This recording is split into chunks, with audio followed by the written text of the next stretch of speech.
Bienvenue sur Africa 24 dans cette nouvelle édition du 12-15. Voici les titres de l'actualité. Au Togo, l'opposition a boycotté la session extraordinaire consacrée à l'adoption du projet de loi sur l'égalité de traitement des étudiants étrangers ressortissants de l'UEMOA ce jeudi. Elles exigent la révision constitutionnelle. Lancement d'une première obligation synthétique de 55 milliards de francs CFA au Bénin. Objectif, financer les projets d'infrastructure prévus dans le cadre de l'exécution du budget 2017. Et puis le dernier carré de l'Afrobasket 2017 est désormais connu. Entre favoris et surprises, les deux demi-finales sont prévues ce vendredi 15 septembre 2017. Analyse des matchs à suivre dans ce journal. Au Togo, les parlementaires se sont réunis ce jeudi 14 septembre pour l'examen et l'adoption du projet sur l'égalité de traitement des étrangers ressortissants de l'Union économique et monétaire ouest-africaine. Une session boycottée par l'opposition qui appelle à la révision constitutionnelle. Les précisions dans ce reportage de notre correspondante MFA Kofi. Sur ce jeudi de la première session extraordinaire de l'année à l'Assemblée nationale togolaise. Ce 14 septembre 2017, pas question de parler réforme constitutionnelle au Parlement. Le projet d'ordre du jour est relatif au projet de loi sur l'égalité de traitement des étudiants étrangers ressortissants de l'UEMOA. Une décision que n'approuve pas l'ensemble des députés de l'opposition qui ont vidé la salle aussitôt l'adoption du projet d'ordre du jour. Nous n'avons pas déserté l'Assemblée nationale. Nous avons dit que notre préoccupation de l'heure pèse sur les réformes politiques, à savoir notamment la révision de la Constitution. Nous ne sommes pas ni de cœur ni d'esprit à discuter d'autre chose que de la réforme constitutionnelle. Pour le président de l'Assemblée nationale, l'ordre du jour établi respecte les dispositions de la Constitution. Soumis au vote, il a été adopté grâce aux députés du groupe parlementaire Union pour la République, parti majoritaire au Parlement. La session extraordinaire est convoquée conformément à la Constitution togolaise.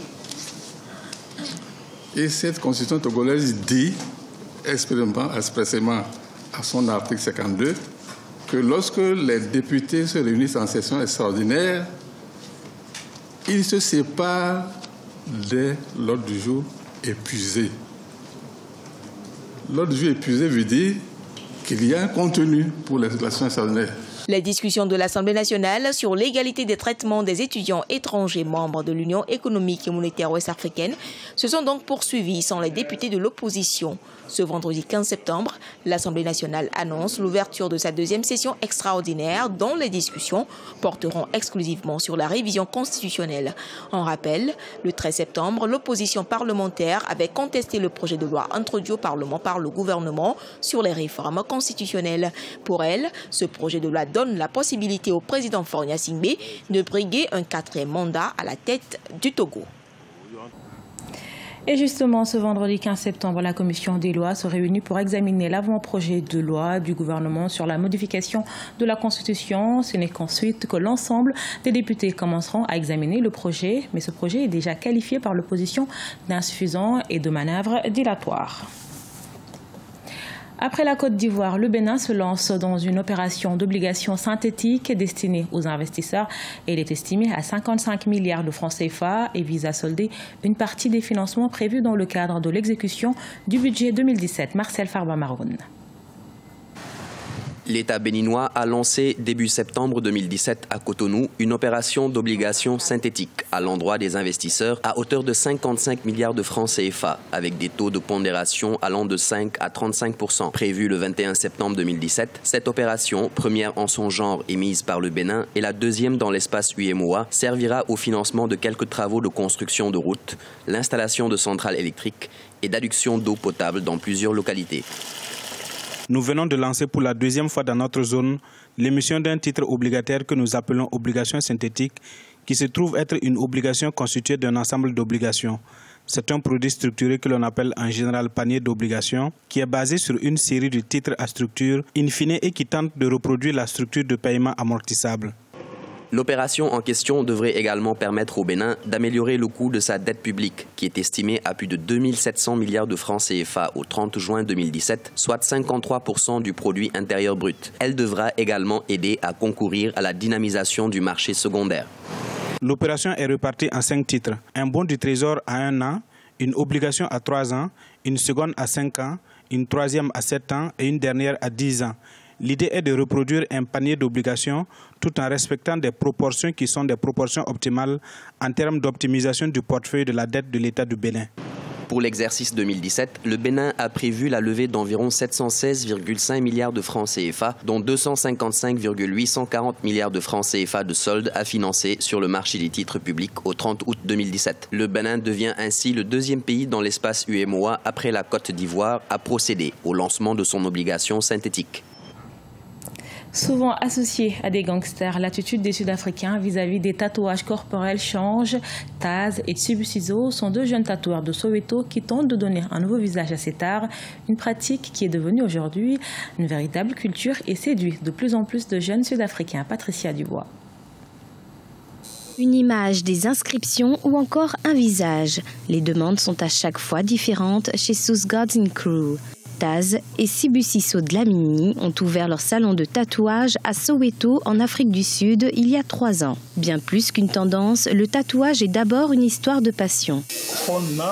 Je suis ici car j'ai fait un serment à ma femme quand elle était encore en vie. Elle voulait avoir un tatouage de moi sur sa poitrine et je voulais me faire un tatouage d'elle sur moi. Malheureusement, la mort l'a emmené trop tôt. Alors aujourd'hui, je lui fais honneur. Cependant, ce métier est parfois mal vu par la majorité des gens. Ils sont souvent associés aux gangsters ou à des rituels sataniques. À Soweto, les artistes peuvent aisément exprimer leur art, contrairement à d'autres quartiers de Johannesburg, l'une des villes les plus dynamiques d'Afrique du Sud. Il y a eu un incident dans un taxi un jour. Ils m'ont fait sortir de la voiture en plein milieu d'une autoroute parce qu'ils disaient que j'étais satanique. C'est le pire qui m'est arrivé. Et par la suite, je suis parti dans ce quartier. Soweto est beaucoup plus réceptif au tatouage. Le tatouage tente aujourd'hui de se démocratiser en Afrique du Sud. Plus qu'un art, il est devenu une véritable culture et continue de séduire de plus en plus de jeunes. À la page sport, les quarts de finale de l'Afrobasket masculin 2017 sont déroulés ce jeudi 14 septembre en Tunisie, pays organisateur de l'événement avec le Sénégal. 4 matchs se sont joués. Le Maroc l'a emporté 66-62 face à l'Égypte. Le Cameroun s'est incliné 91-106 face au Nigeria. Victoire de la Tunisie face à la République démocratique du Congo 81-60. Et enfin, le Sénégal s'est imposé 66-57 face à l'Angola.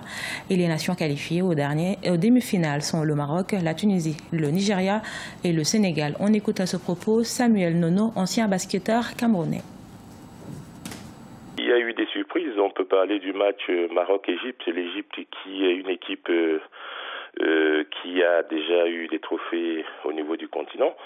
Et c'est vrai que le Maroc, depuis le match de poule, ne cesse de nous surprendre et c'est cette victoire, oui, c'est une surprise. Côté Cameroun, marqué 91 points et en encaissé 106, ça veut dire que on peut avoir une double lecture. Déjà au niveau du Cameroun, c'est de dire ah oui, ce Nigeria-là, marqué 91 points, c'était une équipe qui n'avait pas une défense telle qu'on pensait.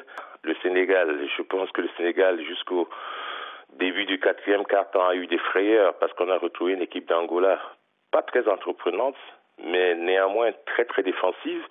Et il faut dire qu'il y a eu l'adresse d'un joueur emblématique de l'Angola qui aura fait défaut, c'est Moraes qui marque son premier point sur lancer franc. Attention parce que face au Nigeria, au niveau du jeu intérieur, ils auront de l'opposition. Et puis au niveau du jeu extérieur, je crois que l'équipe du Nigeria a montré sur ce match contre le Cameroun qu'elle a, quand elle retrouve son adresse, qu'elle peut faire énormément mal. Et on connaît le dernier carré de cet Afrobasket 2017 entre favoris et surprises. Les 2 demi-finales sont prévues ce vendredi 15 septembre.